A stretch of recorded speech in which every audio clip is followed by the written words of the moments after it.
News alert Fali से मैं हूँ मिर्ज़ा कैसर फूल। मुल्क की तरफ हाल ही में भी नवाज़ रसूल हज़रत इमाम हुसैन अलैहिस्सलाम और शोहदाए करबला की लाजवाल कुर्बानी की याद में यौम आशूर को मजहबी अक़ीदत और इहतराम के साथ मनाया जा रहा है। तहसील भर में 28 छोटे बड़े जुलूस निकाले जा रहे हैं।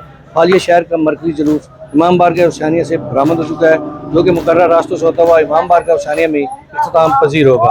अज़ादारान करबला जुलूस में नवाखानी जंजीर जनी और सीना कोबी करके इमाम हुसैन अलैहिस्सलाम और उनके साथियों की मैदान करबला में अजीम कुर्बानी पर इन्हें हदिया अक़ीदत पेश कर रहे हैं। जबकि फालिया समेत तहसील भर में जगह जगह और ख़ास तौर पर जुलूस की गुजरगाहों पर मीठे पानी और दूध की सबीलें लगाई गई हैं। सरकल फालिया पुलिस ने सिक्योरिटी के सख्त इंतजाम कर रखे हैं। डीएसपी सरकल फालिया मले के दौरान जुलूसों की खुद निगरानी कर रहे हैं और उनका कहना है कि सीसीटीवी कैमरों के जरिए जुलूस और मजालिस की निगरानी भी की जा रही है। जुलूस की तरफ आने वाले 101 के तमाम रास्तों को खारदार तारों से सील कर दिया गया है और जुलूस में शामिल होने वाले हर फर्द को चेक करने के बाद ही जुलूस में शामिल होने की इजाज़त दी जाती है।